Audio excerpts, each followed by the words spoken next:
E agora, você acompanha pela Rádio Rio de Janeiro o programa Estudo das Obras de André Luiz. Vamos refletir sobre o livro Mecanismos da Mediunidade. Produção e apresentação, Deusa Nogueira.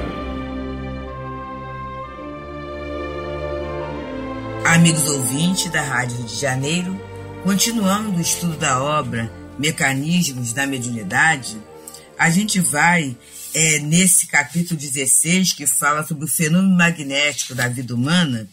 Ele vem trazendo de outros centros indutores.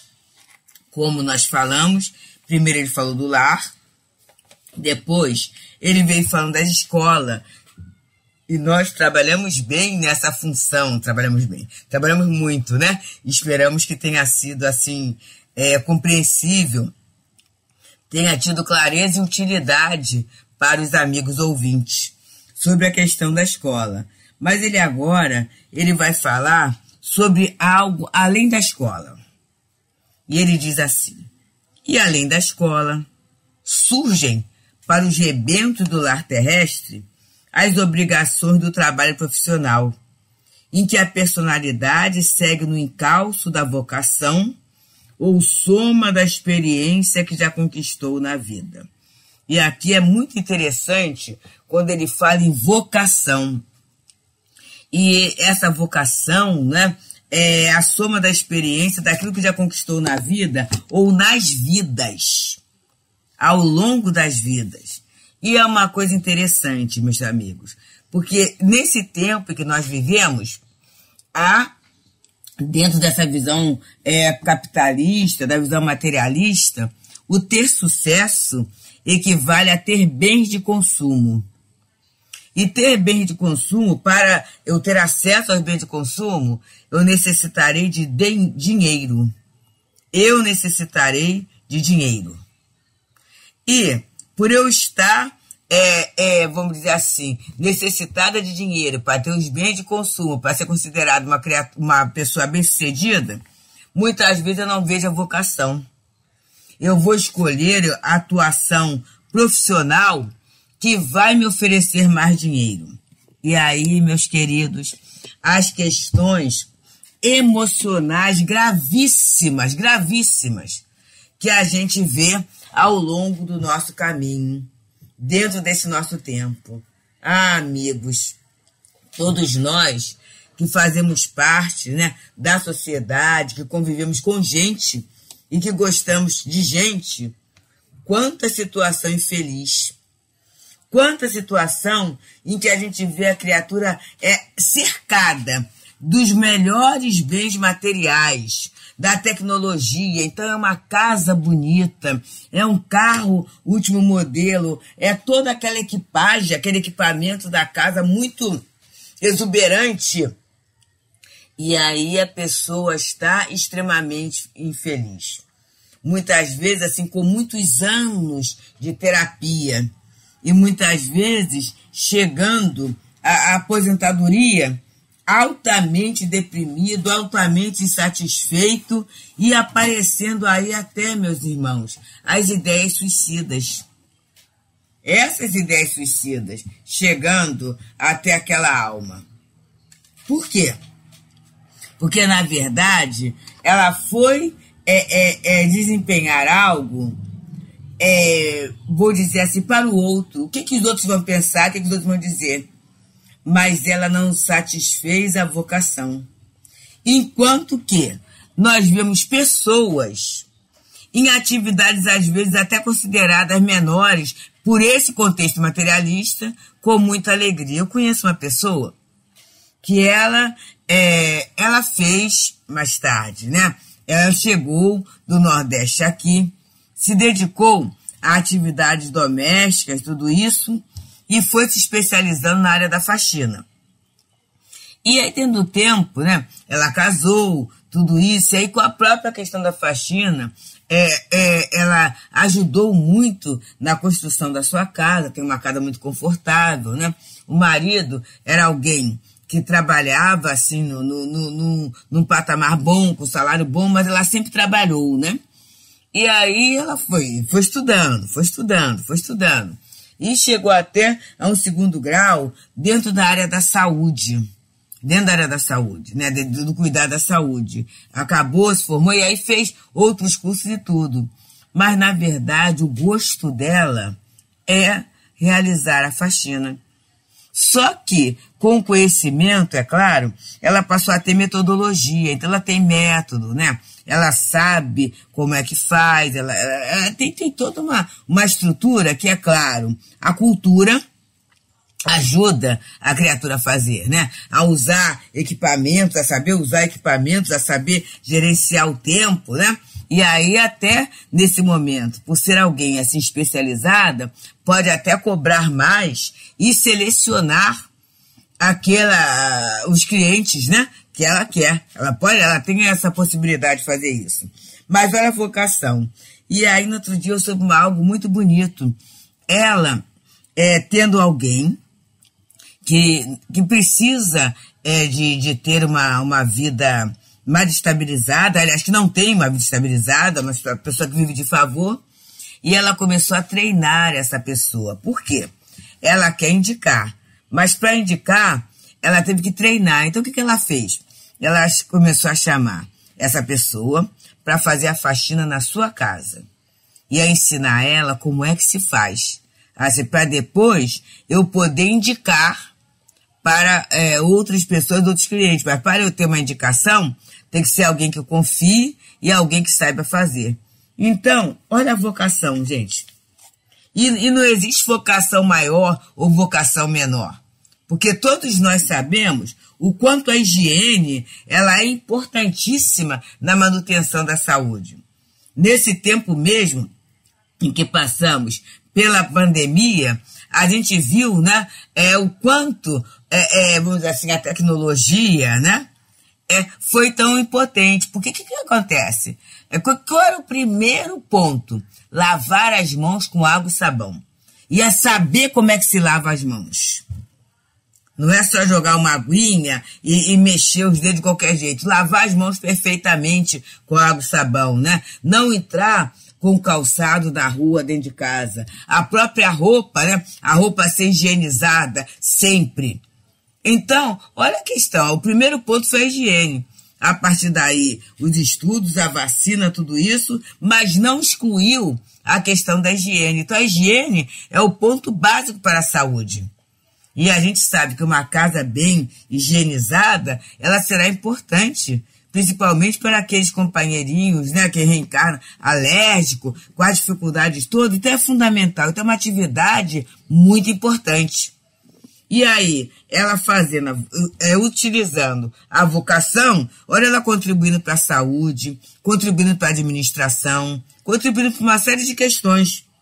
E, na verdade, né, chegou a um ponto, né, assim já aposentando e tudo, né, mas muito bem, porque faz com gosto, faz com carinho, faz com amor. E, na verdade, olha que interessante, ela conquistou tudo. Veio do Nordeste, uma situação muito difícil, né? Mas conquistou uma casa confortável, educou os filhos formados, tudo certinho, meus amigos. Tudo certinho. Seguindo a vocação, né? Então, isso é muito importante, porque é essa vocação que é a soma da experiência que o espírito já conquistou, que vai fazer com que ele execute bem, com que ele preste atenção, com que ele exerça o compromisso e que ele tenha uma dilatada iluminação íntima. E a gente pode observar essas situações em todo mundo que é vocacionado, em qualquer setor em que a pessoa esteja atuando. Vai ser aquela alma mais atenciosa, vai ser aquela alma que vai fazer com mais precisão, que vai ter até chance de ser intuída para realizar bem a sua tarefa. É a vocação. E aí a gente, quando começa a se olhar, não dentro de um modelo, de um padrão de aprovação, que eu tenho que imitar A, B, C, Z, né? Mas em que eu começo a trabalhar o autoconhecimento, eu vou pensar assim, o que é que eu tenho? Qual é a minha vocação na vida? O que é que eu gostaria de fazer? Né? O que é que eu faço bem? O que é que eu já faço bem? E aí, muitas vezes, é assim, ó. Eu já faço bem aquilo, mas eu não quero fazer só aquilo. Eu quero aprender a fazer outra coisa. E aí, aquilo que eu quero aprender, e que eu empenho o meu tempo, né? Em que eu empenho que eu me dedico para aprender, tem a ver com a vocação, quer dizer, é a soma da experiência que eu conquistei, mas como a gente reencarnou para progredir, para acrescentar, o que é que eu posso aprender além nessa encarnação, e que me é prazeroso, e que é bom, que muitas vezes até vai ajudar no desempenho da minha tarefa. Alguns de nós que nos dedicamos, né, às vezes ao longo de uma vida, profissionalmente, à tarefa da educação, quantas questões nós tivemos que aprender, né? E hoje em dia, com essa questão da tecnologia, como vai se abrindo a facilidade? Alguns de nós que nos aposentamos, né, eu ainda cheguei a aproveitar bem. Então eu lembro como é que o primeiro computador, né, que era aquela que a gente conseguiu comprar até por um financiamento, até por estar na educação e tudo, como é que ajudou aquela primeira impressora. E como era uma grande novidade, botei em imprimir algumas questões para os alunos, saindo da questão do mimeógrafo, né? E saindo até, muitas vezes, da questão das xerox que haviam, né? Das copiadoras que haviam, e a gente poder colocar um desenho, e a gente poder colocar um colorido. Como é que isso encantou os alunos que até não tinham acesso? E como é que facilitou as nossas aulas? Mais tarde, podendo fazer projeções mais assim personalizadas, como é que isso adiantou? E hoje, com certeza, a gente fica olhando com um olhar até, às vezes, um olho gordo, né? Como, com a tecnologia que nós temos, nós poderíamos muito enriquecer nessas aulas. E aí, a gente parou, né, na vida profissional. Mas dentro do movimento espírita, a gente lembra, né, querido Moisés, quando Pedro de Camargo fala que o espiritismo é obra de educação. Então, dentro desse trabalho de educação espírita, da divulgação, o quanto essa tecnologia tem nos ajudado. Então, vamos ver. É uma vocação, né, e que está dentro dessa experiência adquirida, está dentro do projeto reencarnatório, mas que vai sendo ampliada com o conhecimento, porque senão pode parecer que a vocação, aquilo que eu trago, está fechado. Não. Tudo pode ser aperfeiçoado, tudo pode ser aprimorado para que a gente consiga servir, para que a gente consiga executar em cada momento mais e melhor. Então estamos pelas ondas da Rádio Rio de Janeiro, nesse espaço de tempo, que é o espaço para o estudo das obras de André Luiz. Nesse momento, estudando a obra Mecanismos da Mediunidade, no seu capítulo 16, que fala sobre o fenômeno magnético da vida humana. E estamos, então, nesse capítulo, desse subtema, que é Outros Centros Indutores. E André Luiz continua nos dizendo assim: cada oficina de ação construtiva, seja qual for a linha de serviço em que se expresse, é novo educandário para a criatura em lide no campo humano, em que a chefia, a escalonar-se através de condutores diversos, convoca os cooperadores nos vários círculos da subalternidade ao esforço de melhoria e sublimação. Então, ele está falando aqui da questão do trabalho, né? E aí a gente vai, aquele conceito, trabalho é toda ocupação útil. Toda ocupação útil é trabalho. Porque muitas vezes a gente coloca o trabalho só no setor profissional, o trabalho, da remuneração. Já falamos em outros programas acerca daquelas tarefas que não têm uma remuneração material, mas fazem parte da utilidade e que vão contribuir para a iluminação do espírito. Não tem a remuneração material, mas é a remuneração moral que isso traz. E o que é oferecido, né, para que a alma cresça, para que o outro se estabeleça. Quantas tarefas, quantos trabalhos existem nesse meio, né? E a gente tem no trabalho voluntário esse grande exercício, que necessariamente não estará ligada à atividade profissional, à formação profissional da alma, mas é um momento de vocação mesmo, vocação. Vocação para ouvir, vocação para cuidar, vocação para orientar, né? Vocação para organizar. A vocação da criatura que está ali, né? Então ele vem dizendo aqui, cada oficina de ação construtiva, seja qual for a linha de serviço que se expresse, é novo educandário para a criatura e lide no campo humano.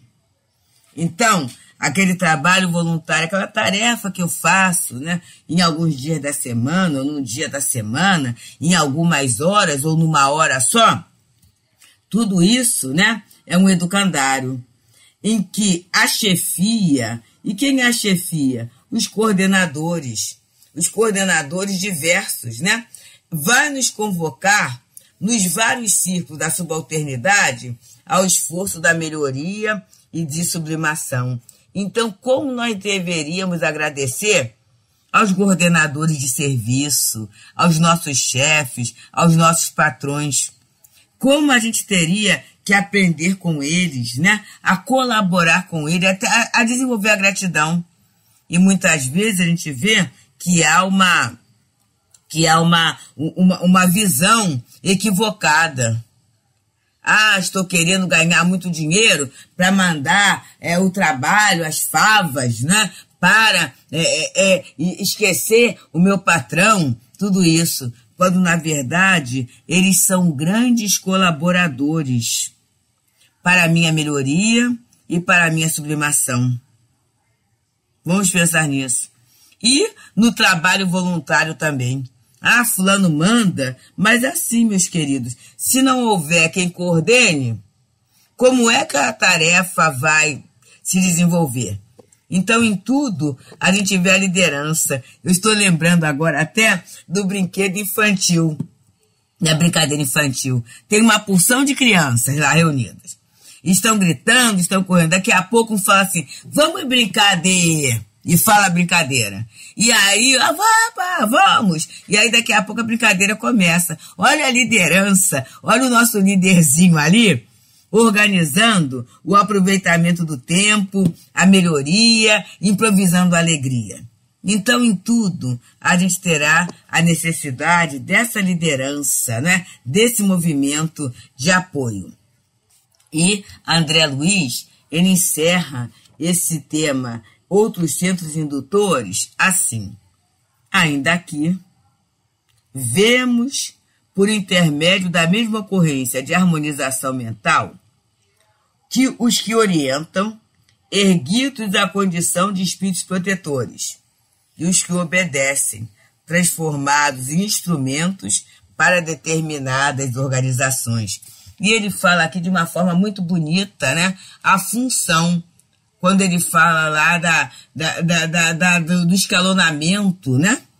Então tem, na verdade, os que orientam na condição de espíritos protetores. E aí a gente tem que pensar, porque alguns de nós temos funções de orientação, de coordenação.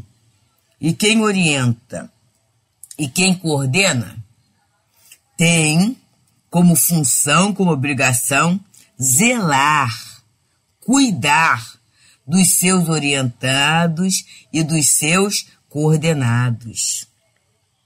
Tem essa obrigação de conhecer, né? De ser, na verdade, uma referência. Não é que seja perfeito, mas ser alguém que vai ajudar para que o trabalho ocorra para que a máquina funcione da melhor maneira possível, né? E aquele que obedece também, né, ele tem que se sentir como instrumento para a realização. E é essa mudança de ponto de vista que a doutrina vai mostrando para a gente. Dentro da visão materialista, se olha assim, né? Aquele que comanda é o superior e aquele que obedece é o inferior. Na verdade, é bem assim. Mas ele é o superior naquele momento, naquela atividade, naquela circunstância. É passageiro. Num outro momento, ele vai estar obedecendo. E quando a gente consegue entender esta mudança de papéis, gente, o crescimento é muito grande, é muito bom, é muito bom. Jesus, ele vem com esse mestre da excelência, mas ele fala o quê? Eu vim fazer a vontade do Pai que está nos céus. Nesse momento, ele obedece. Então, em relação a nós, não é? Ele é essa referência, ele está no domínio, ele está na coordenação, ele está no papel da proteção, mas, em relação ao Pai, ele está obedecendo. Então, quando eu consigo entender essa engrenagem, que é a engrenagem da vida, fica mais fácil, meus amigos. Eu não fico engessado num determinado papel. E é interessante que transitar por determinado, por vários papéis, traz uma riqueza. Olha o benefício da competência, da experiência, da dilatação da iluminação. E eu consigo até aumentar, ampliar minha cultura em termos de compreensão. Porque horas eu estou num papel, em outro momento eu estou no outro. Então, amplia a minha compreensão, amplia o meu entendimento, né? E isso vai facilitar a minha convivência. Vai facilitar o meu exercício de amor. Sair da concha do egoísmo. Observar como o outro funciona. Sair do ponto do orgulho, da vaidade, né? Sair desse ponto e perceber que eu estou naquele papel, mas eu não sou aquilo. Não para me diminuir, mas para perceber o campo de aprendizado, o campo do conhecimento, o campo da dilatação, da fraternidade. Isso é exercício de amor, gente. E aí vai ser muito fácil eu amar e eu ser amado, essa necessidade fundamental que a doutrina traz. Por quê? Eu vou começar a perceber no exercício do dever uma forma de amar, mas vou também, no momento em que eu percebo, recebo e acolho a proteção e faço uso dessa proteção, eu vou perceber que eu sou profundamente amado, profundamente feliz, profundamente querido. Então, amigos queridos, a gente vai encerrando esse capítulo quando ele fala na hipnose, né? Na verdade, no magnetismo, nas induções, nos centros indutores. E a gente vai chegando a essa belíssima conclusão, né? Nós somos induzidos, sim. Temos os centros indutores, mas nós também somos produtores, criadores de correntes mentais. E temos, nesse momento em que temos Jesus, em que temos a doutrina espírita, esse equipamento, essa equipagem, esse instrumento, essas ferramentas valiosíssimas para que possamos selecionar as ondas que nos induzem, as induções que recebemos, e possamos também selecionar as induções que nós transmitimos naquele momento em que estamos na função de coordenação, de responsabilidade, de chefia. E isso é muito bom, não é? É uma vivência, movimentação cada vez mais consciente e mais consistente, rumo ao amor, rumo à competência, rumo à luz, rumo à paz. E é isto que compete a cada um de nós enquanto espíritos, né? Na verdade, é a grande missão do autoconhecimento e do aproveitamento dos benefícios que a vida generosamente vem trazendo para cada um de nós particularmente e para todos nós enquanto coletividade. Muita paz. A Rádio Rio de Janeiro apresentou o programa Estudo das Obras de André Luiz. Produção e apresentação, Deusa Nogueira.